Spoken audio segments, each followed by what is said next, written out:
looking for you when I time pop back. Supposed to look up in your eye. Say you wanna try. I'll be looking for you in the night. When the lights get low. Hi guys! Welcome back to our channel! We are Dan and Berto, and today guys, i-explain na namin sa inyo kung how confusing this Chongqing City is. And as much as we can, ipapakita namin sa inyo yung iba't ibang dimension. Pag ganun, kung ano ang nangyayari. Itong Chongqing City guys, ang tawag dito ay 8D.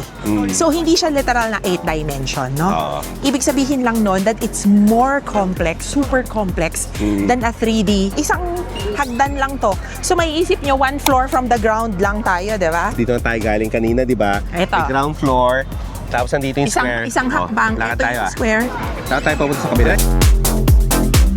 Guys, ang daming something ngayon. Para siyang palengke day, festival day. Sobrang daming mabibili. O guys, di ba nakita nyo? First floor. Hindi ako nag-akyat baba. Nandito tayo sa dulo guys, tingnan nyo Grabe! Lula! Ito siya! Guys, para masabi ko sa inyo na hindi ako nagloloko na nasa 22nd floor kayo sa isang iglap. Nakita mo yun? Halika punta natin.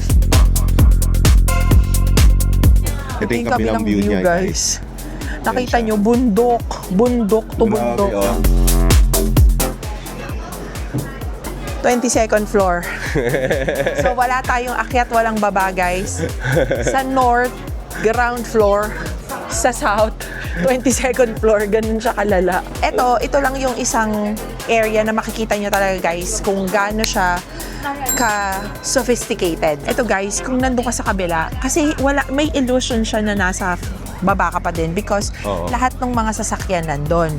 Tapos, lahat ng mga buildings, feeling natin, pag tinitingnan natin, dahil nga matataas, is nasa baba pa din. Pero sa totoo, yung building na natatanaw nyo na level, kalahati na ng building yun. Pag pumunta kayo dito sa may baba, ito na kasi may area na may pababang kitang-kita mo. Nasa 22nd floor na pala tayo.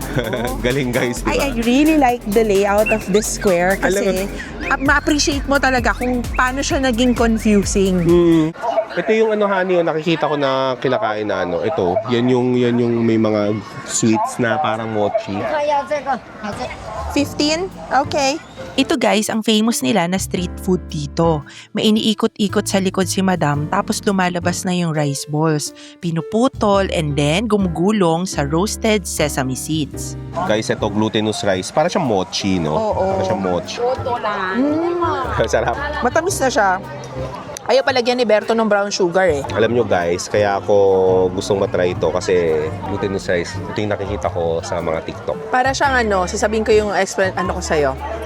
Yung lasa ko. Alam ko na. Sige. Chongqing palitaw siya, honey. Hindi. Mas kalasa siya nung, parehas lang halos, pero dahil nga matamis siya, mas kalasa siya nung karyoka. Kasi bilog din. Ganyan guys, bilog. Hindi ko alam kung ano yung karyoka eh. Karyoka, papakita ko sa'yo.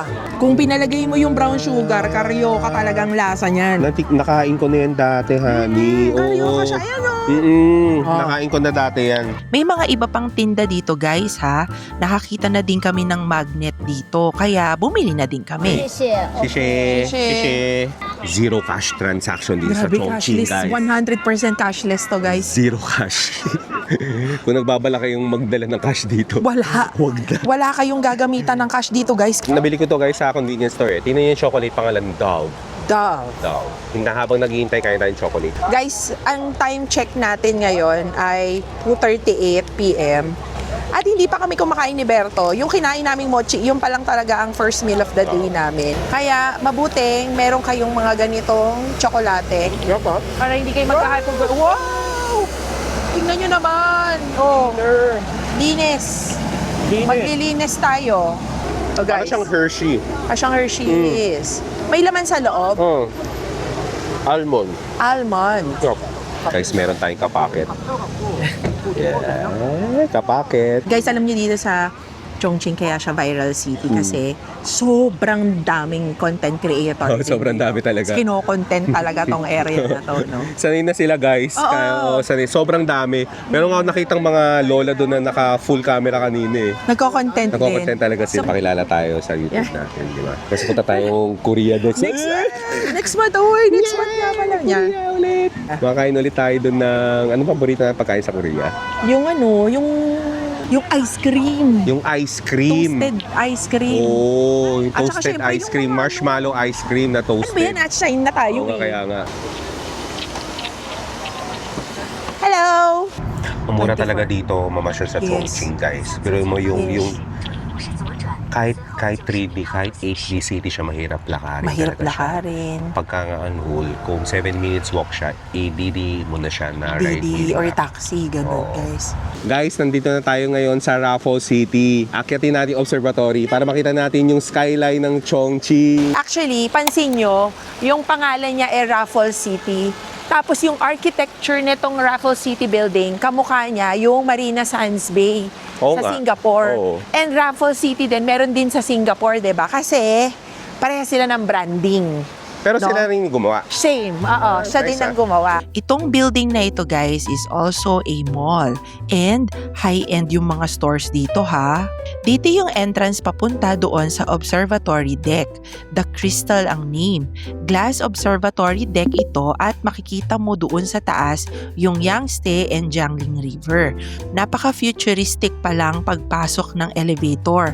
Mabilis pero hindi mo ramdam yung pag-akyat. And then paglabas, mapapa-hello Chongqing ka na lang talaga. Glass observatory na dome-like. At dahil daytime kami nagpunta, soft light na may pag-garden aura ang effect niya. Meron ditong glass na floor. Viewing, ang tawag dito guys ay The Crystal. Ito Kitang-kita siya. mo siya. Hindi ko alam kung kaya ko pero parang Kaya hindi mo. ko kaya. Dito ako dadaan sa ganitong eh. Nakakalula siya. Para ako nininervyos. Yung mga matatandang ganto, nininervyos na talaga. Yung mga ganitong idadan guys na nervyos na Para ako talaga. nininervyos. Mahirap tumapak. Kasi parang kakaiba. Kasi nga may illusion talaga na para ka mahuhulog, di ba? Oo, pero ganito to Kasi guys. Itong sky view na to, honey. Ang lawak nung glass floor niya.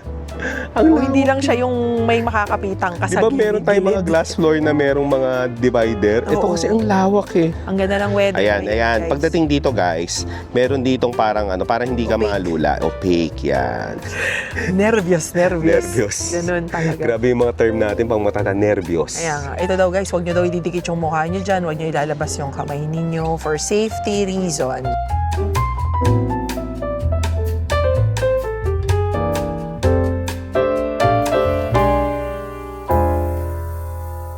Dito tayo sa gitna. Paano natin to memory natin to, honey? Tayo sa gitna. Kita nyo guys, gumagalaw yung mga nasa baba. Itong Chongqing guys, very unique city ito na punong-punong-puno talaga ng mga kakaiba. Papunta na tayo guys dito sa napaka-unique theater dito na maski kami ni Berto ay first time may experience. Medyo mahaba yung ride na ito guys ha, mga nasa 20 minutes. Dito na tayo guys sa Chongqing 1949 Grand Theater. Basically, kasama ito sa milestone history ng Chongqing bilang war center noong World War II.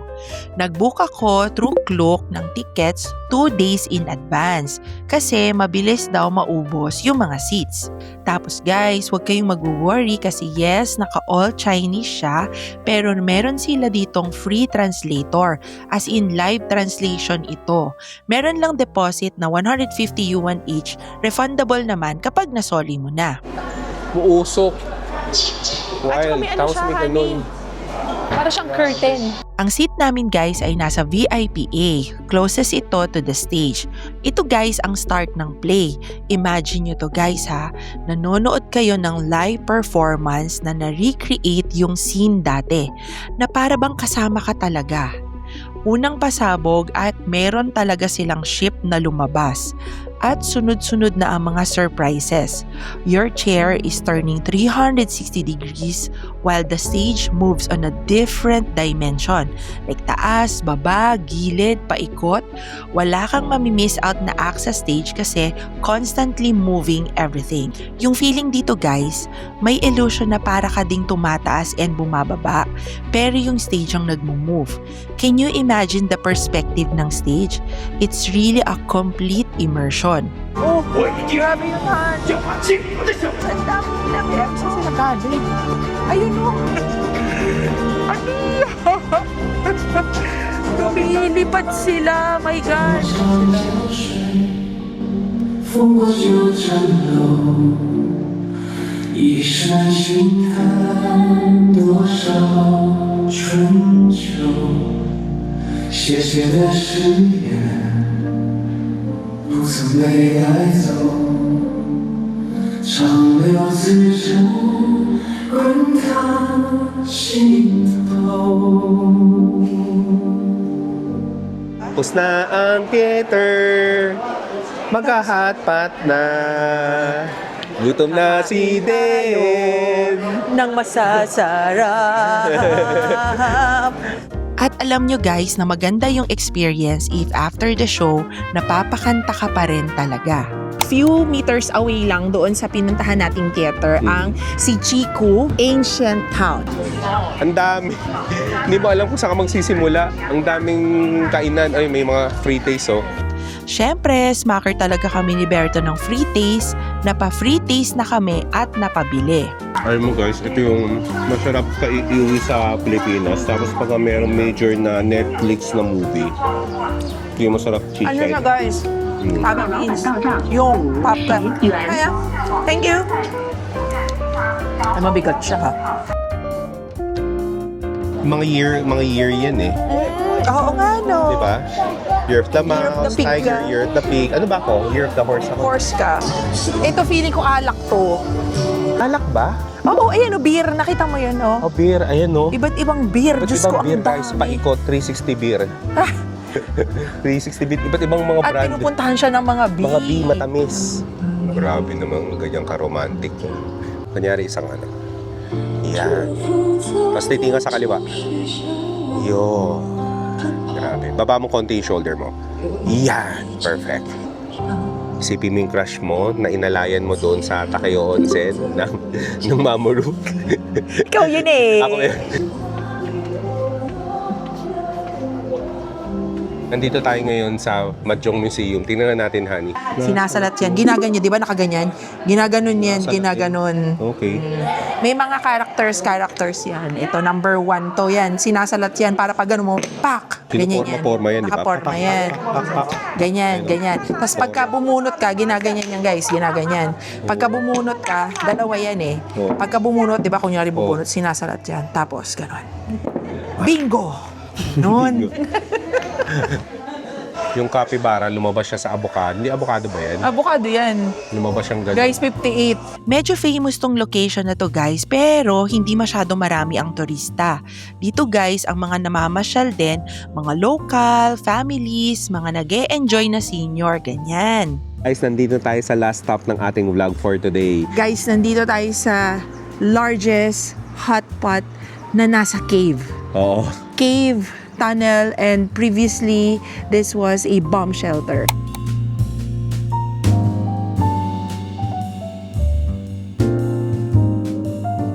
Guys, dito pa lang sa entrance, pagpasok, hindi kayo malilito kung paano. Isa pala siyang malaking restaurant. Isang malaking restaurant. Ang pangalan niya ay Cave Hot Pot at may dining guide siya. Eto, tapos magsasabi kayo dito kay na ma'am kung ilan kayo, tapos bibigyan na nila kayo ng table. Lakad-lakad, tapos hanap lang tayo ng table number. Makikita mo dito na yung mga nag-hotpot, mga locals din, mga families. And ito guys, pag may additional order ka, here comes the robot servers. Pag upo guys, may mga mag-a-assist naman. Isa-scan lang ninyo yung app. Meron din itong translator ha. Click, and then ang unang isa-serve yung base soup. And then the rest will be the anik-anik na. Meron ding area dito for the condiment section. Mix your own dipping sauce ito. first hotpot namin ito guys ha, hindi ito muna yung maanghang. Dito sa Chongqing guys, by the way, ang hotpot capital of the whole world. Okay. Guys, pwede nyo lakasan yung apoy nandun sa gilid. Hani, lakasan mo para kumulo. Ayan yung sa gilid mo.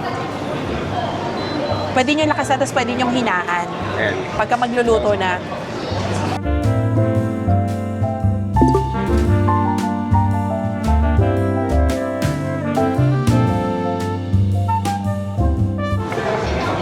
Alat na to! Alat? Alat ang gawa mo? Alat nung gawa ko. Ang sarap! Oh guys, first bite. Let's see. Puro kasi alat guys. Ito Ito yung sauce. Kinuntihan ko na kasi yung soy sauce, maalat na rin yun eh. Ayan na. Ito na guys. First bite.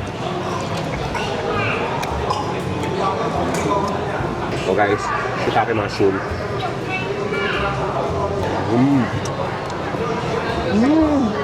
Ano daw kasi siya guys eh. Pagkuha mo doon, i-dip mo siya doon sa dipping sauce na ginawa mo. Shrimp ball. Sarap. Sarap. Masarap yung shrimp ball, honey. Para siyang hakaw. Sarap, di ba? Para siyang hakaw na walang balat. Alam nyo guys, natatakot talaga kami dun sa sauce na purong sili. Nilagyan ko rin yung sili nila dito yung sauce ko, honey. Na-experience ko naman siya, yung tingling sensation nung dila. Ano yun natin yung rice nahatid yung... Ma-survive naman kahit walang kutsara. So, sanay na tayo. Walang kutsara. Masasabi pala na survive. Guys, yung mga madudulas na pagkain, sinisemi-tuso ko doon sa chopstick para hindi siya kumawala. Enjoy ang first hotpot experience at sa dami ng na-order namin, ito ang total cost. O, di ba? Not bad. Guys, ang ganda ng ending nitong day na to na naka-experience tayo ng ating first Chongqing hotpot. And guys, sobrang favorite ko na din tong araw na to. Kaya kung naging favorite din ninyo to, please like and subscribe. And talaga naman guys, subscribe naman talaga seryoso. At kung sakali na mapupunta kayo dito sa Chongqing at naisip ninyo na gayahin itong aming itinerary or sa mga videos namin, mapapanood nyo kami, pakitag na lang kami. Please, para nakikita namin na susubaybayan nyo kami. Guys, marami pa tayong susunod na video dito sa ating bagong China Chongqing Travel Series. Kaya, see you on our next video! Bye!